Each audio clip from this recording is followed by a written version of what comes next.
the Volvo name has become synonymous with strength and reliability. Volvo's commitment to standards and obsession for safety have always been far ahead of its time. For this reason, the Volvo car has endured over a half-century of criticism. But through the years, has developed a style all its own.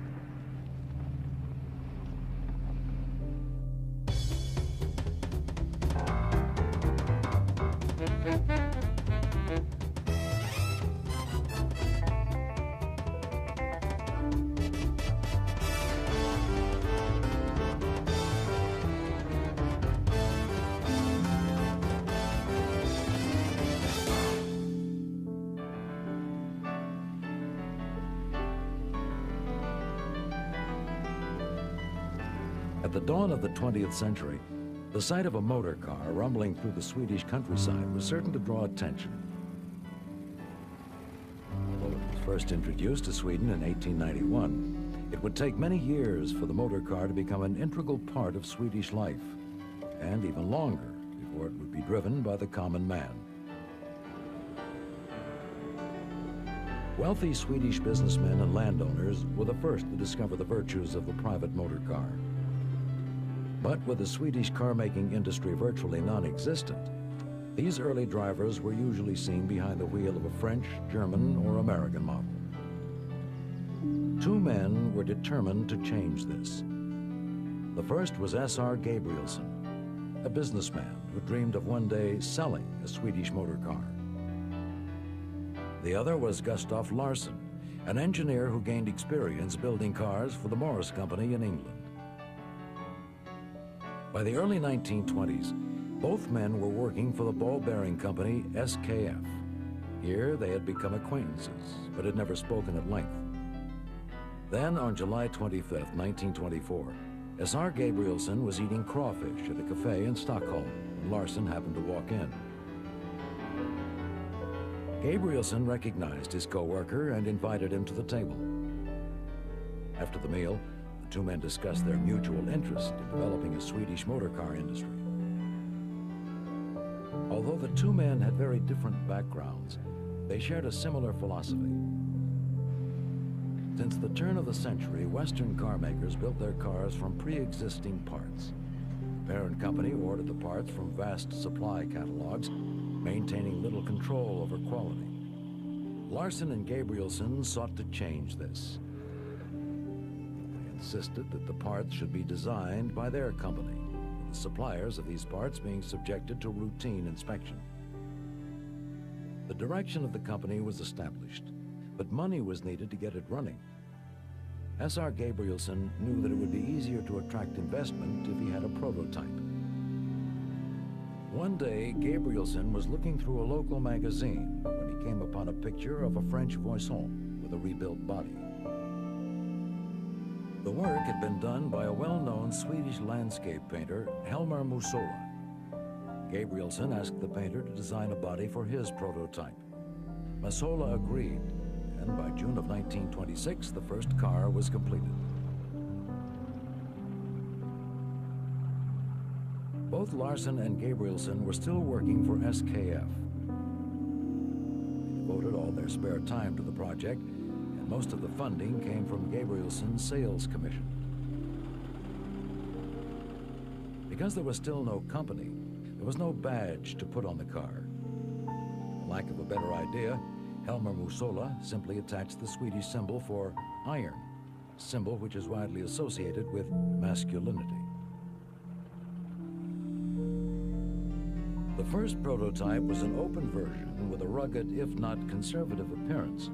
It was given the name Jacob.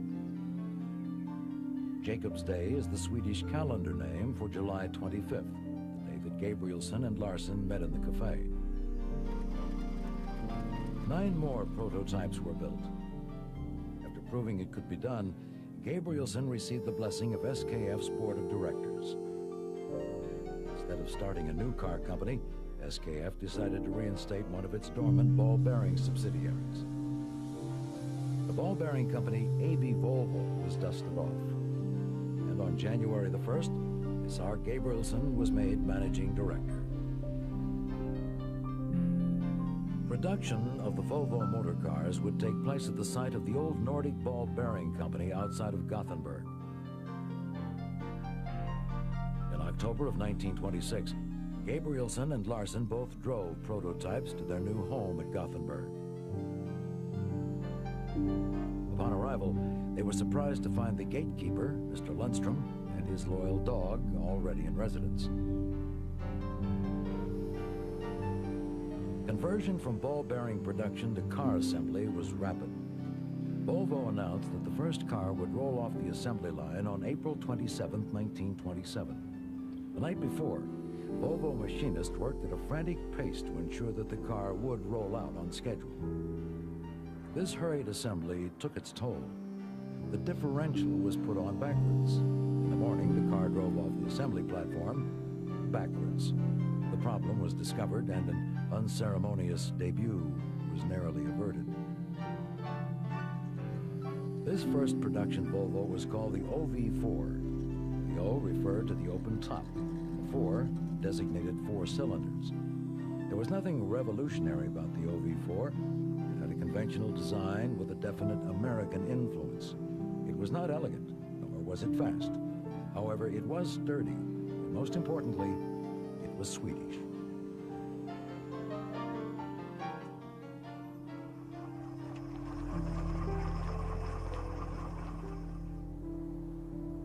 The first Volvo was delivered personally by S.R. Gabrielson to a Stockholm dealership. The second car was produced within a week. Then on, Volvo's 60 workers averaged about 5 cars per week. The OV4 was warmly received by Stockholm car dealers. However, the bitter Swedish climate prompted the demand for a closed version of the car. The closed version was designated PV4. The P stood for private. When it was unveiled in the summer of 1927, the PV4 was criticized for being ugly and old-fashioned. The bonnet was short and stubby. The roof was humped. The padded leather exterior made it appear fat. Helmer Massola was so disgusted by the car that he refused to have his name associated with it. Later that summer, Volvo rolled out an improved version of the saloon. The bonnet was lengthened, the cowling shortened, and the padded exterior was made less bulky. However, it was too little, too late. Sales dropped rapidly, and Volvo was spending increasing amounts of money on the high standards they demanded of their suppliers. Volvo refused to compromise these standards. The company sank deeper into debt. SKF was beginning to lose confidence in Volvo when the American Nash Corporation expressed an interest in buying it. Nash was so interested, in fact, that Charles Nash sailed to Sweden to close the deal. On the eve of his arrival, S.R. Gabrielson pleaded with the president of SKF not to sell Volvo. He made a desperate promise that the company would turn a profit in less than a year. He was right. In late 1929, Volvo finally turned a profit. Ironically, this change of fortune had nothing to do with motor cars. Trucks were Volvo's salvation. By 1929, Volvo had already become known for its rugged construction. While this reputation did not help car sales, it was perfect for truck buyers. The Swedish post office ordered 70. Small businesses found the little trucks suitable for delivering milk or bread. While Volvo concentrated on the production of trucks, a few of the OV4s were secretly modified with 6-cylinder engines, then entered into the 1928 Swedish Winter Rally. The 6-cylinder car scored the fastest time.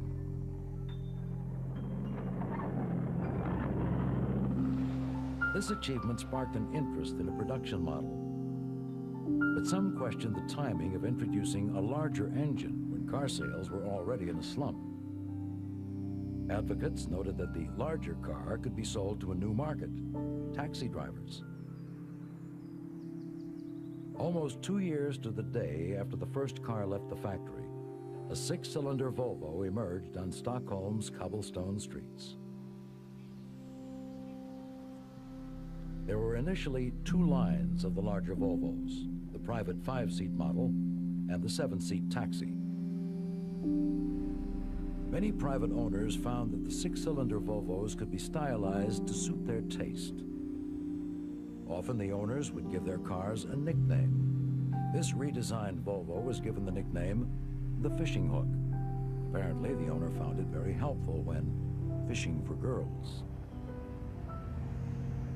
Just as Volvo's future was beginning to brighten, the American stock market plunged over $50 billion in one day.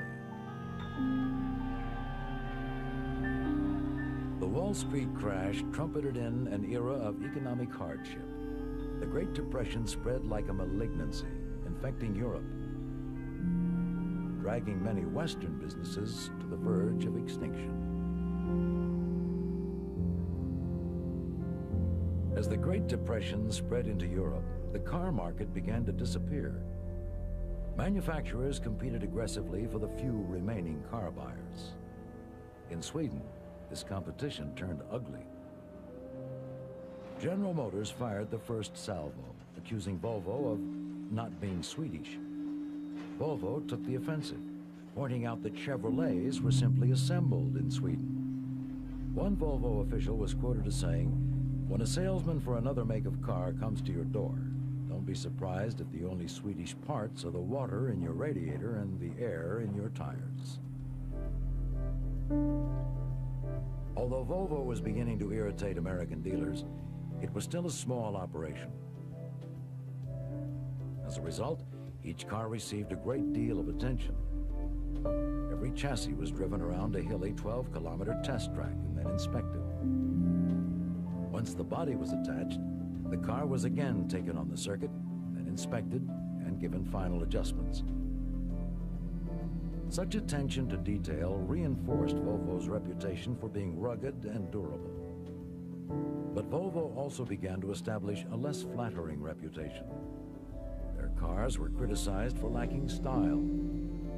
Workhorses suitable for the police or post office, but not a bachelor.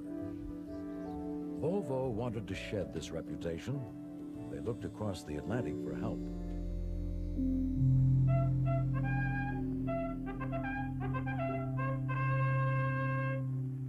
Today is a big day at the Chicago Century of Progress Exposition. For today, amid these wonders of the world, a motor car is going to make its heroic bid for the championship of motoring safety, the Airflow Chrysler. In 1934, Chrysler introduced a revolutionary new design called the Airflow. The Chrysler Airflow featured an aerodynamic shape, safety features that were ahead of its time. Conscious of safety and hungry for style, Volvo designers expressed a strong interest in the Airflow. Chrysler was eager to showcase its new car. High-profile displays like the 1933 World's Fair provided ample opportunity for Volvo to admire the new design. You must have a lot of confidence in those brakes. Chrysler hydraulic brakes. This is a picture of the 1933 Chrysler prototype. This is the 1935 Volvo Carioca. The fact that several Volvo employees had previously worked for Chrysler suggests that the similarities are probably not a coincidence. In any case, the Carioca marked a radical departure for Volvo. However, like its American cousin, the optimistic design contrasted with the realities of economic depression. Only 500 were produced. The motor car was still rare in Sweden. Only 1 out of every 40 people drove a car, compared with 1 in 5 in America. In rural Sweden, the horse dominated the roadways. By the mid-30s, the Depression showed little sign of loosening its grip on the world economy. Many people wondered if it was ever going to end. In response to the austere environment of the 30s, Volvo decided to build a small car that could be afforded by the masses, a true people's car. The result was the PV51, Volvo's first mass-produced small car. The first PV51 emerged from Volvo's factory in December 1936. The overall shape of the car was similar to the Carioca, but the lines had been changed to appear less radical. The PV51 came with simple upholstery and no armrests. Critics accused it of being too Spartan, and the following year an improved version was introduced.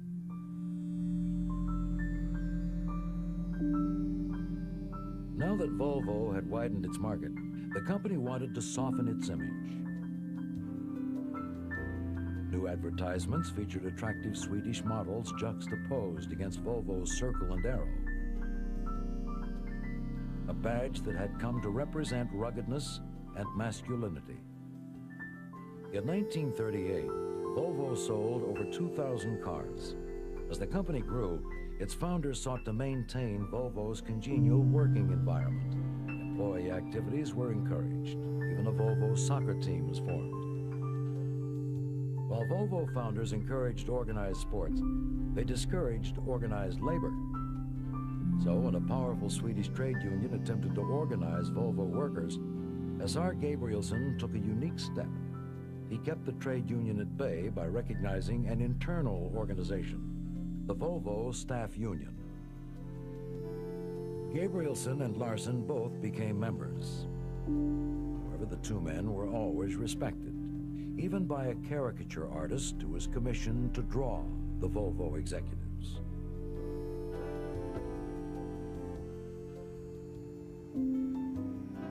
By 1939, Volvo's car production reached a new high, but the company was still producing more trucks than cars. And in the turbulent years to come, Volvo trucks would undertake a completely new role. Hitler's lightning invasion of Poland surprised the Swedish people. However, the occupation of Denmark and Norway was a cause for alarm.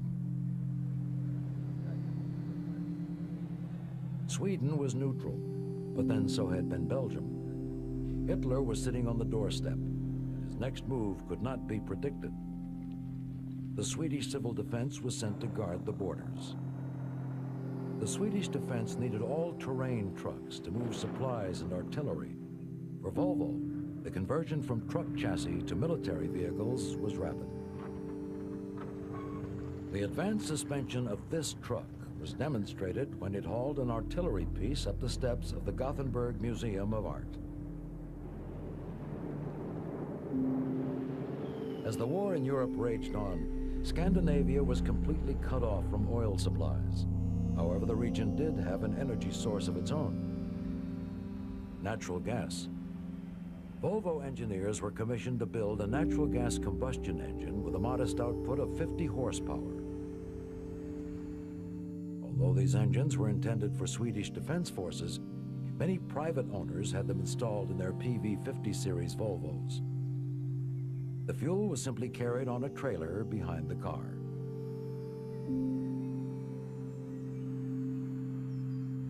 As the Allied armies pushed into France, the threat to Sweden's borders disappeared. Life in Stockholm returned to normal. For 3 years, Volvo had concentrated almost entirely on truck production. Their most recent car, the PV60, was a pre-war design. Volvo embarked on the construction of a small car with a more contemporary look. A number of scale models were built and the style was improved several times. When the engineers settled on a design, the model was taken outside to be viewed by Larsson and Gabrielsson. The two men walked around the car, nodded, and approved the design. The most important decision in Volvo's history was made in under 20 minutes.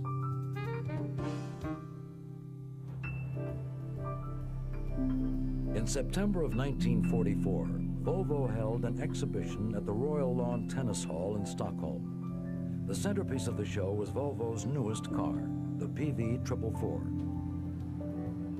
Gabrielson and Larson were confident that this new car would be a vital part of Volvo's future, and they wanted all of the employees to be present at the unveiling.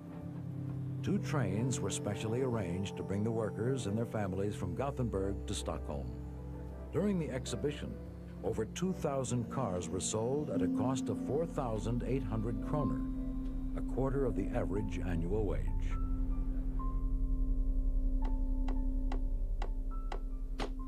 The new Volvo marked the introduction of the laminated windscreen, padded dashboards, and the sun visor.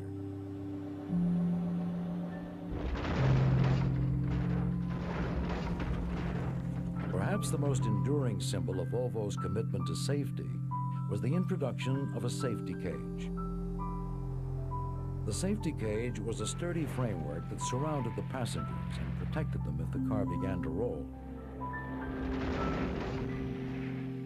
The PV444 promised to be the family car for Sweden. It was safe, attractive, and at only 1/4 the average annual Swedish income, it was well within the range of Sweden's growing middle class. Everything seemed perfect. However, there was one problem. To produce the new car, Volvo needed vast quantities of sheet steel. Europe had always been Volvo's source of steel. However, most of the Central European steel plants had either been destroyed by Allied bombers or were now behind the Iron Curtain. With Europe out of the question, Volvo turned to America for help. But American auto companies were retooling from war production back to car production. Ford, GM, Studebaker, Chrysler, Hudson, and American Motors all needed steel. The small Swedish company with a funny name was not a privileged customer.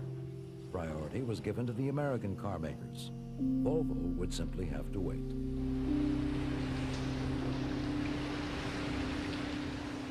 Without steel, production virtually stopped. Volvo had projected the assembly of 10,000 cars and trucks during 1946.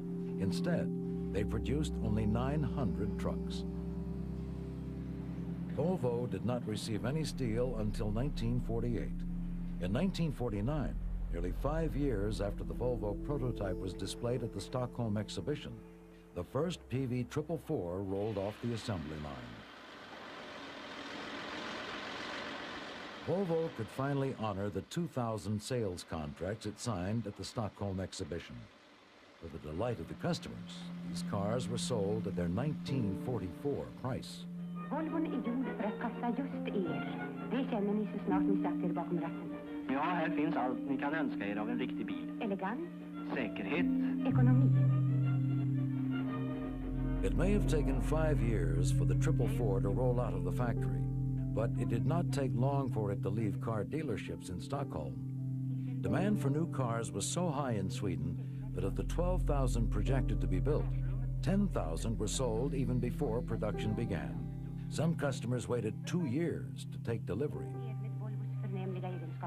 Ni glömmer att det finns något som heter stora avstånd och dåliga vägar när ni kör PV444.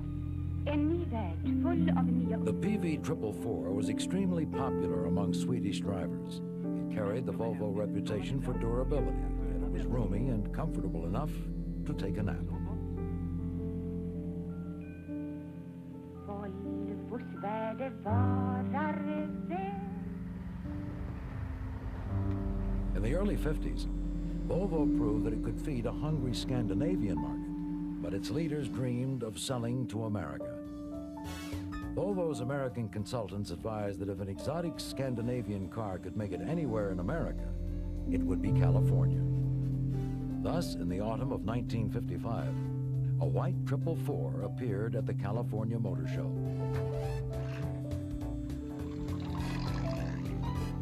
The first challenge faced by importers was to familiarize the American people with the name Volvo.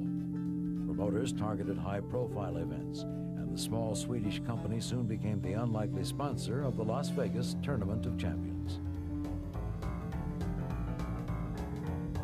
In 1958, a standard 444 broke the Canadian coast-to-coast record, traveling from Vancouver to Halifax in under 86 hours. That same year, Volvo won endurance races in Connecticut and Colorado. But California was where Volvo gained the strongest foothold.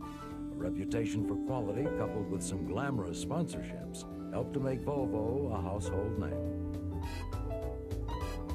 But what ultimately broke Volvo into the American market was the publication of a study which showed that Volvos depreciated a mere 8% in the first year, as compared with 40% for an American car. Once heralded as a family car, Volvos were now driven by eligible bachelors who were interested both in women and resale value.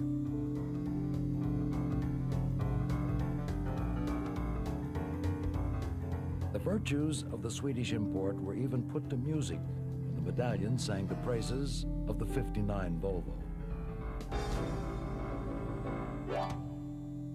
The Volvo 444 quickly spread eastward from California.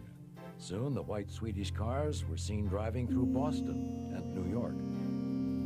Volvo had broken the vast American market, and improved versions were quick to follow. The all-purpose 445 was made by enlarging the existing chassis. This became a popular staff car for the United Nations. The roomy 544 was popular with boxing legend Ingemar Johansson. In 1959, he left Yankee Stadium in one after using the Hammer of Thor to knock out Floyd Patterson for the heavyweight title.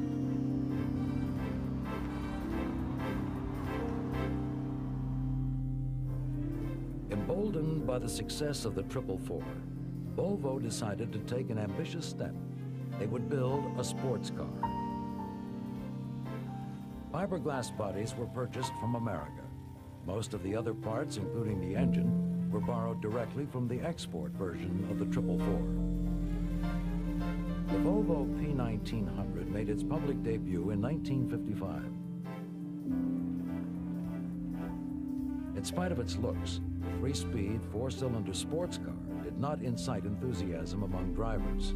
Demand was low, and only 67 were produced. Volvo's management decided that a new sedan was needed to replace the venerable 444. They called upon a young Gothenburg art student named Jan Vilsgaard to sculpt the design.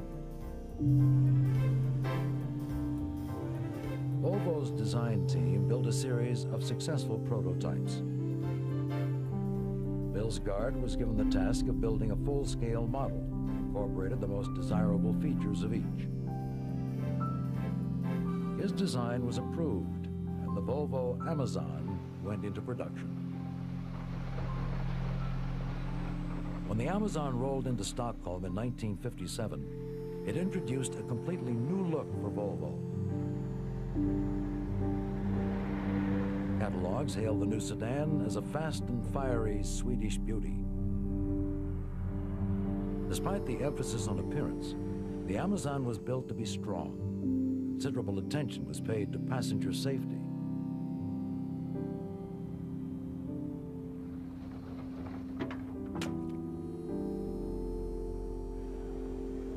The Amazon came with several new safety features, including Volvo's patented three-point safety belt. Volvo engineers decided that if such a feature could protect an egg, it could certainly protect a person.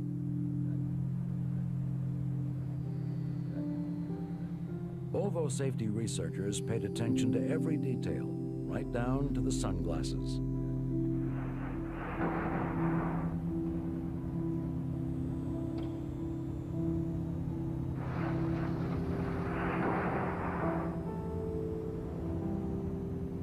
The three-point safety belt was the brainchild of Volvo engineer Nils Bohlin.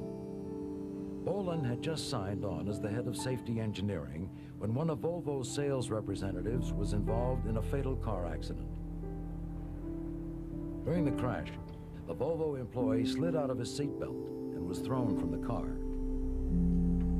Bohlin decided to use one additional strap to anchor the passenger into the seat. This simple idea worked effectively on test dummies. Now the researchers wanted to see how it would work on a person.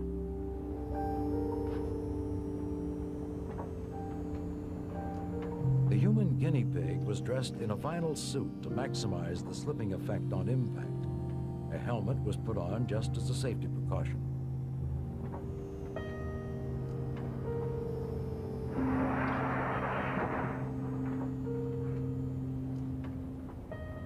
The test sled rammed the wall with a G-force of 15. The intrepid volunteer remained firmly anchored to the seat.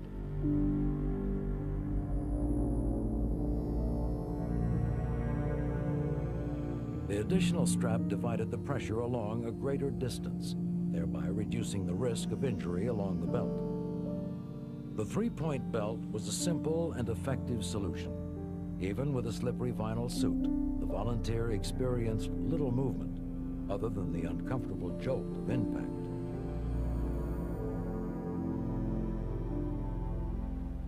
Many critics charged that Volvo's obsession with safety verged on the fanatical. In the late 50s, safety was not a great concern. Added features such as seat belts were considered eyesores that detracted from the natural beauty of the car.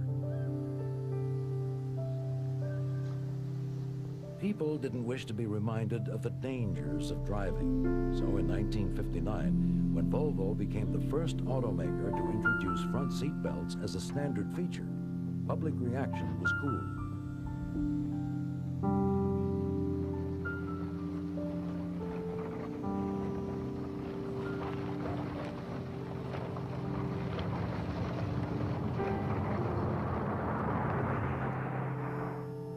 Volvo turned a deaf ear to the critics.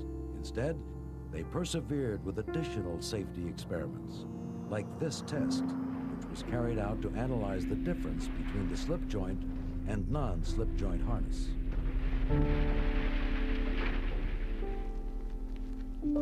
In the tradition of Volvo cars, the Amazon's frame was built to endure punishment.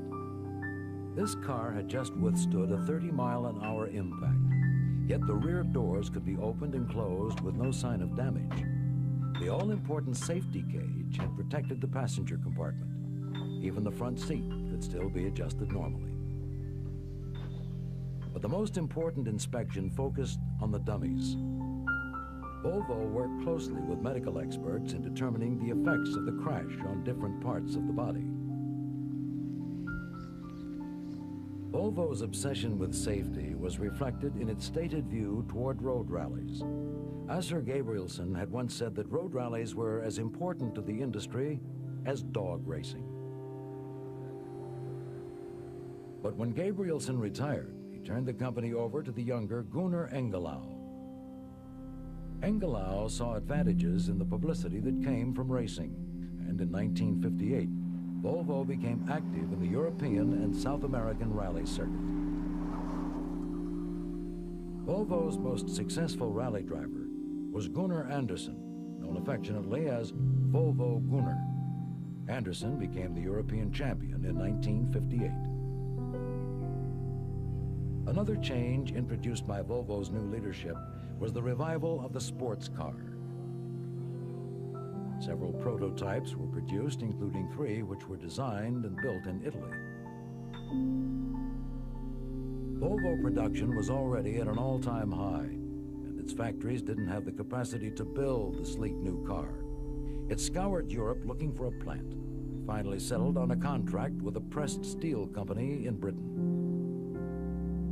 Britain would also be the site of Volvo's most unexpected publicity boost. A British production company was preparing to launch a new television series called The Saint. The dashing hero, played by Roger Moore, would need a sports car. The producers were interested in the new Jaguar E-Type, but Jaguar couldn't provide a car in time to meet the production deadline.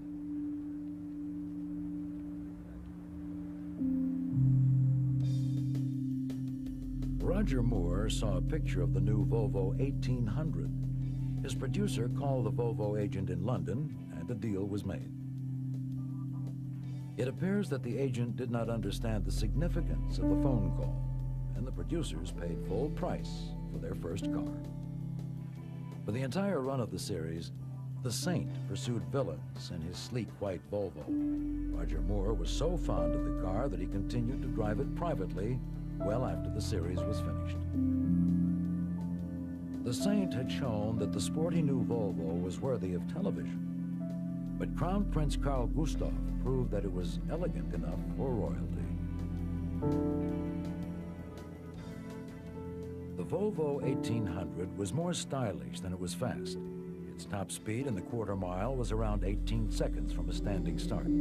For this reason, most sports car enthusiasts turned up their noses. In Sweden, the car became known as the old man's racer. Whether or not the 1800 was a true sports car was a matter for debate, but few could argue that it was an exceptional two-person touring car.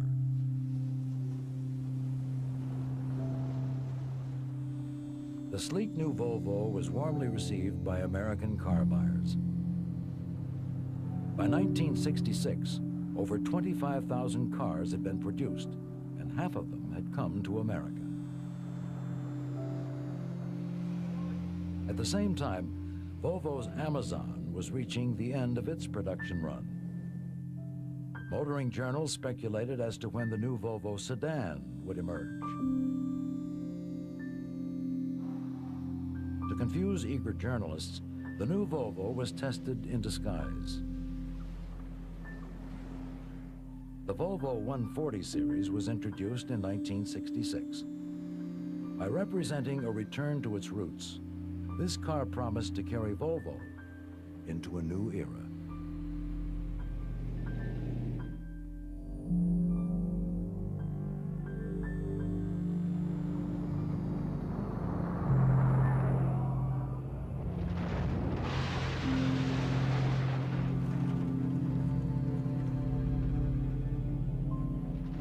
In the mid-1960s, the prevailing view toward automotive safety was beginning to change. Roads were becoming crowded, and the number of traffic fatalities increased every year.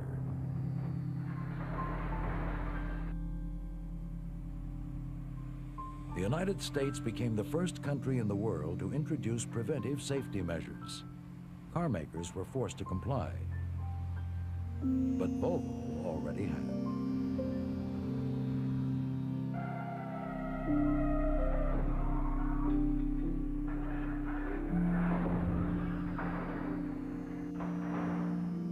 When it was introduced, the Volvo 144 was touted as the safest car in the world. It introduced an energy-absorbing front and rear section, or crumple zones. Its all-welded body achieved unequal strength by incorporating box section beams and steel reinforcements. Eager to showcase the robust construction of their new sedan, Volvo decided to stack 7 cars on top of each other. This publicity stunt resulted in Volvo's famous hardtop advertisement. In the end, it was high winds, not structural failure, which brought the pile crashing down.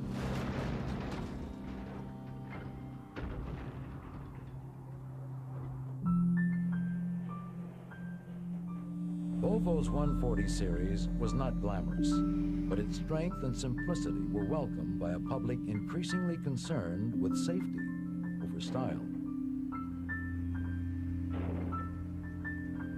Volvo's obsession with safety did not end with the 140 series. In 1972, they built the Volvo Experimental Safety Car, or VESC. The VESC was used to research new safety ideas. It featured a head restraint that popped up on impact and airbags that protected backseat passengers.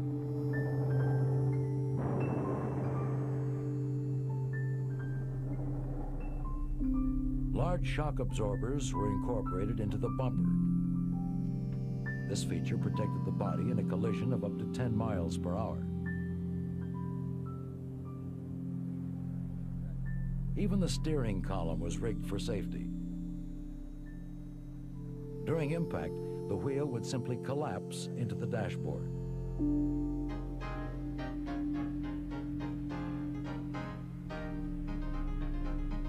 In northern Sweden, snow and ice are a part of life. But when spring arrives, the Swedish motorist is faced with a different hazard: mud. During the thaw, mud covers roadways and cars. When the headlights become caked in mud, the unfortunate motorist was forced to undertake the dirty job of cleaning it off. To address this problem, the VESK introduced headlight wipers. In 1974, this feature was required for all cars in Sweden. The VESK also introduced a warning light on the door and a new semi-passive safety belt.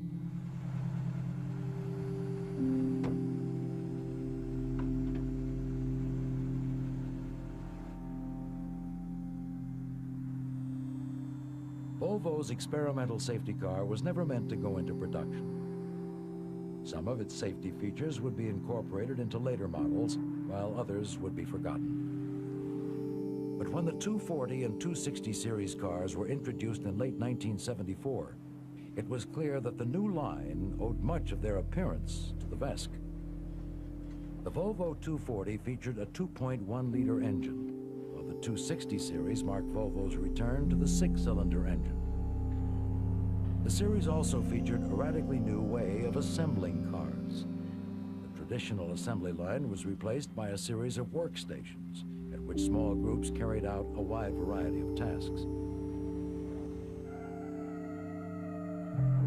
In 1975, the 240 was voted Car of the Year by Car and Driver magazine. But Volvo had little time to celebrate. In America, Volvo's market was jeopardized by the wave of Japanese cars that were flooding into the country. At the same time, the international fuel crisis sparked rampant inflation, reducing the demand for cars. But Volvo's most serious problem was domestic. A national pay policy was implemented in Sweden. In 1975 alone, Volvo's labor costs surged an astonishing 22%. For such a labor-intensive company, this increase was devastating. In 1977, Volvo honored its 50th anniversary, but company executives had found little reason to celebrate. Car sales had plunged by almost 75,000 in 1 year. Vast stockpiles of new Volvos sat quietly outside the factories, and production was curtailed. For years, it had been rumored that Volvo would merge with fellow Swedish car maker Saab. In May 1977, Volvo and Saab confirmed this rumor. However, in only 3 months, talks broke down and the agreement was terminated. Volvo decided to move forward on its own. Now the decision rested on whether simply to continue the 200 series car or introduce a completely new line. With the company's future at stake, Volvo took the bold step of building a new sedan. The 700 series was born.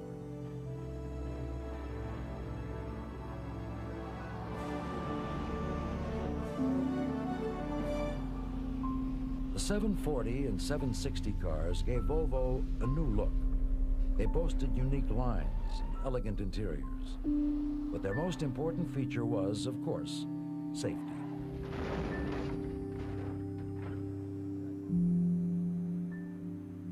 If a Volvo owner in Sweden was involved in an accident, a Volvo inspection team would arrive on the scene to survey the damage.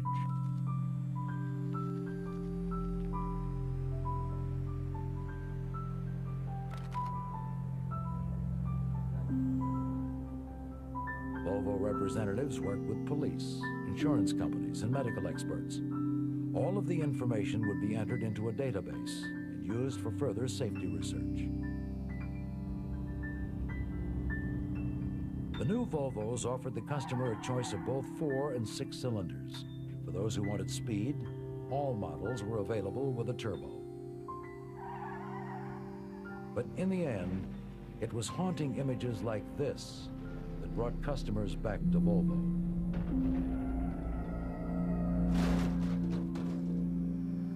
The realization that each of these dummies represents a human being provides a terrifying reminder of how dangerous driving can be.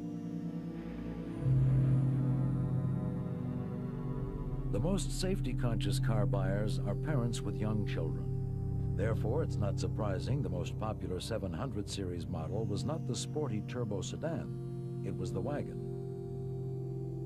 By 1986, 40% of all Volvos produced were wagons.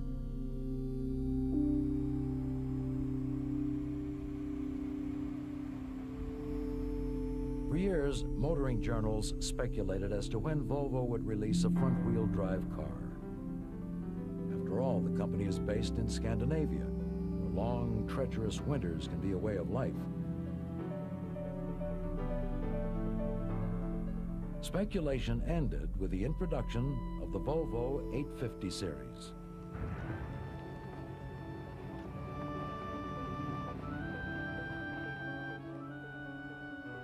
The 850 sedan was introduced in 1991.